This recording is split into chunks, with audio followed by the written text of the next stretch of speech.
Hello student. तो आज की जो आपकी वीडियो है वो चैप्टर नंबर आपके थर्ड की है। चैप्टर नंबर जो थर्ड है उसका जो नया नाम है न्यू सेंटर्स ऑफ पावर है। अगर आपके पास पुरानी बुक्स होगी तो उसमें क्या है कि चैप्टर का जो नाम है वो चेंज नहीं हुआ है, उसमें अभी भी अल्टरनेटिव सेंटर ऑफ पावर दिखाई दे रहा है। तो मैं चाहूँगा कि आप नए सिलेबस के अकॉर्डिंग पढ़ें, तो इस चैप्टर का नाम पड़ेगा आपका न्यू सेंटर्स ऑफ पावर। तो चलिए चैप्टर स्टार्ट करते हैं। तो जो पिछले 2 चैप्टर थे आपके, उसमें हमने कोल्ड वॉर के बारे में पढ़ा था और बाइपोलैरिटी के बारे में पढ़ा था, और मेनली हमने 2 कंट्रीज़ के बारे में ही पढ़ा था। एक आपका यूएसए था और दूसरे आपका यूएसएसआर था।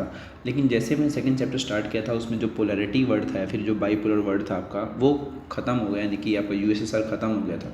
इस चैप्टर में हमें क्या बात करनी है कि इन 2 कंट्री के अलावा, मान लीजिए अगर रशिया की बात करता हूँ और या फिर अमेरिका की बात करता हूँ, अगर अमेरिका को छोड़ दिया जाए तो उसके अलावा कौन कौन से सेंटर्स हमें देखने को मिल सकते हैं पावर के, वो इस चैप्टर में हमें पढ़ना है। ठीक है, तो मेनली जो हमें इस चैप्टर में पढ़ना है वो हमें पढ़ना है यूरोपीय यूनियन के बारे में, आसियान के बारे में और शार्क के बारे में। एक सेकेंड।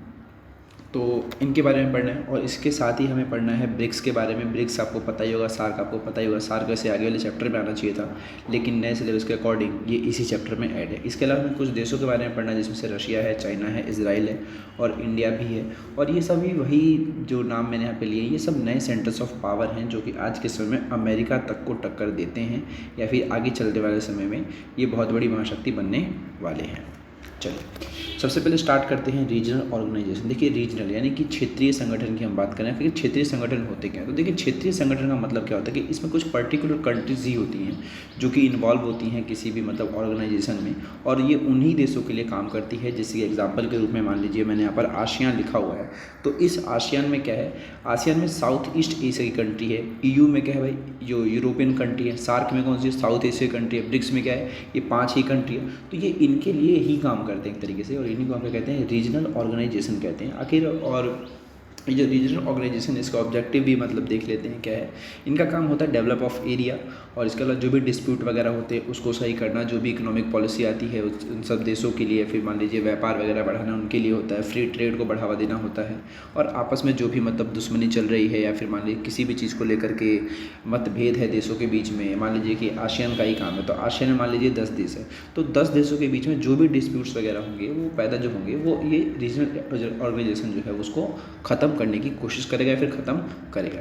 तो यही मेन मोटिव होता है किसी भी रीजनल ऑर्गेनाइजेशन को बनाने का। जैसे कि आपने स्कूलों में अगर देखा होगा, फिर स्कूलों में नहीं, आप कहीं पे देखिए, अगर मान लीजिए आप जिस मोहल्ले में रहते हैं वहाँ का भी एक छोटा सा ऑर्गेनाइजेशन होगा, एक वहाँ पर संघ होगा। जैसे कि मान लीजिए हम मार्केट की ही बात करते हैं, तो मार्केट में भी एक संघ होता है जो मार्केट के लोगों की जो भी मतलब दिक्कतें परेशानियाँ हैं उसको वो सॉल्व करता है। ठीक है, तो उसी तरीके से हम थोड़े बड़े लेवल पे पढ़े रीजनल ऑर्गेनाइजेशन, तो ये देशों का कुछ ग्रुप होता है और उसी को हम रीजनल ग्रुप्स कहते हैं, फिर रीजनल ऑर्गेनाइजेशन कहते हैं, जो कि मेनली कुछ पर्टिकुलर कंट्रीज़ के लिए बना होता है और उन्हीं के जो भी मतलब दिक्कतें हैं उनको वो सॉल्व करता है। ठीक है, चलिए अगला आपको पढ़ना है मार्शल प्लान। तो मार्शल प्लान आपने पहले चैप्टर में भी पढ़ा था। मार्शल प्लान क्या था भाई, तो मार्शल प्लान एक ऐसा प्लान था जो कि जो आपका वेस्टर्न यूरोप जो था उसकी जो इकोनॉमी ख़राब हो गई थी उसको सही करने के लिए अमेरिका ने हेल्प करी थी, और उसी को हमने मार्शल प्लान कहा था। देखिए इस मार्शल प्लान की वजह से बहुत सारे चेंजेस आए थे जो हमें इसमें पढ़ना है। देखिए एक मार्शल प्लान बन जाने की वजह से क्या हो गया कि यूरोपियन काउंसिल बनाई गई, उसके तुरंत बाद यूरोपीय इकोनॉमिक कम्युनिस्ट बनाया गया, उसके बाद यूरोपियन इकोनॉमिक कम्युनिटी बनाई गई, और उसी के साथ साथ में यूरोपियन एटॉमिक एनर्जी कम्युनिटी बनाई गई थी, और उसके बाद यूरोपियन पार्लियामेंट बना, और उसके बाद European Union was form in February 1992 by maastricht संधि, और इसी के तुरंत बाद क्या बन गया आपका, ये यूरोपियन यूनियन बन गया। देखिए ये था क्या, ये क्या था कि मतलब पहले स्टार्टिंग में सिर्फ एक ही संगठन था या फिर मान लीजिए मतलब एक ही काउंसिल थी, लेकिन धीरे धीरे क्या हुआ, उन सब चीज़ों को बढ़ाया गया।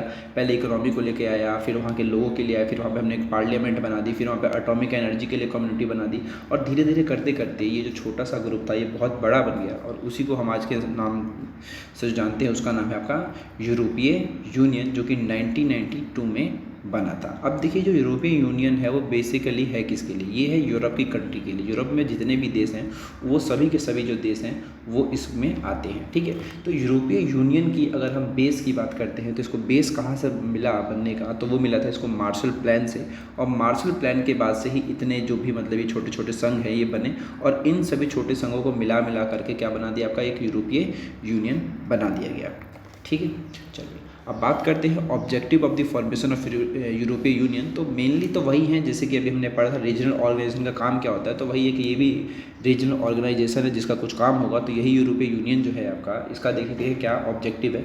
तो इसका काम है फॉरेन एंड सिक्योरिटी पॉलिसी बनाना, cooperation on matters relating to internal affair and justice, और दूसरा है मूवमेंट ऑफ यूनिफॉर्म करेंसी और वीज़ा फ्री ट्रैवल। ठीक है, तो ये नॉर्मल सी बातें लिखी हैं कि मतलब जो भी देशों के बीच में फॉरेन पॉलिसी बनानी है वो उस पर काम करेंगे, जो भी मतलब कॉपरेशन रखना है वो काम करेंगे, जो भी मतलब दिक्कतें हैं, जैसे कि मान लीजिए इसमें मैं आपको दिखा रहा हूँ, ये आपका जो यूरोप का मैप दिख रहा है, इसी यूरोप के देशों के लिए ये काम करेगा कि कोई भी डिस्प्यूट वगैरह है उसको सॉल्व करना, करेंसी मूवमेंट को देखना, या फिर वीज़ा फ्री ट्रैवल, मतलब कि मान लीजिए हमें किसी दूसरे देश में जाना होता है तो हमें वीज़ा की जरूरत पड़ती है, तो यूरोपीय यूनियन काम क्या है कि इन सभी देशों में ऐसी बातचीत करे कि वीज़ा फ्री ट्रैवल हो सके, और यही इसके ऑब्जेक्टिव हमें दिखते हैं।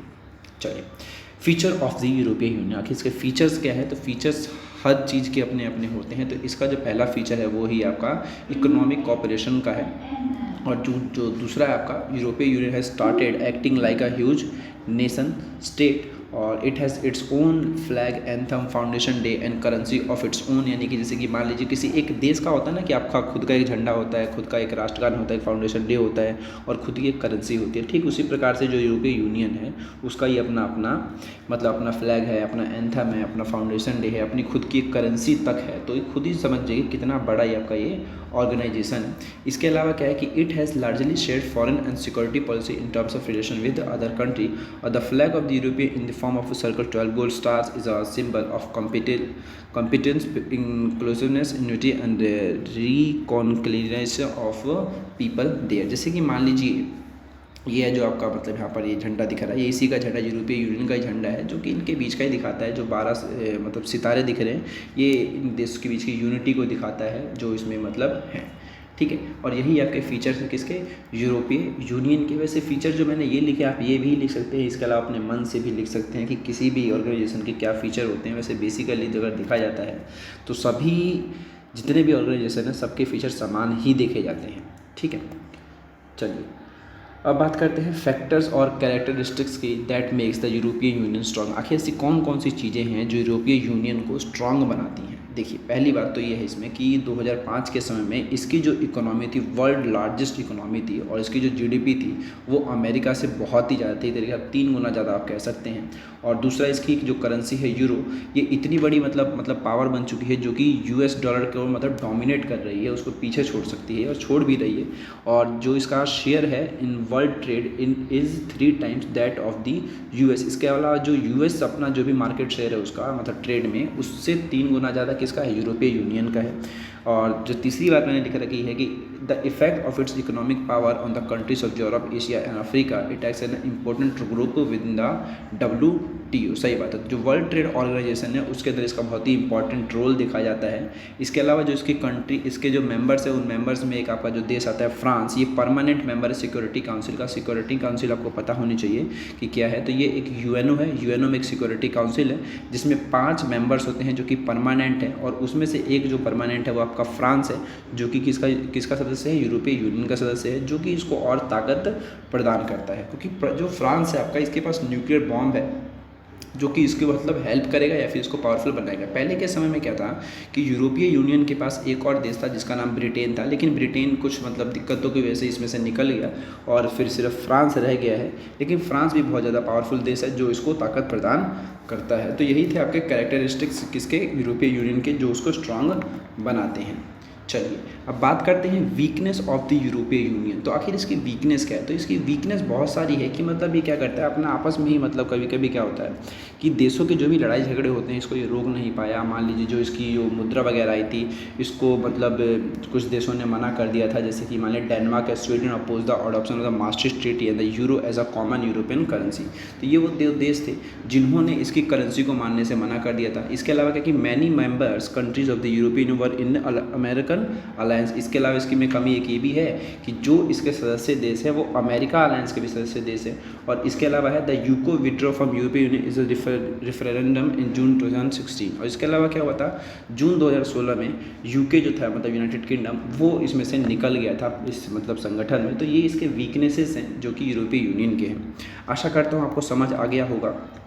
अगर आपको कोई भी इसमें अगर दिक्कत है तो प्लीज़ मुझे कमेंट सेक्शन में बताइए। अगली जो वीडियो होगी वो अगले संगठन पे होगी या फिर हमारा जो अगला पार्ट होगा हम आसियान के बारे में। अब तक के लिए इतना ही, मिलते हैं फिर अगली वीडियो में।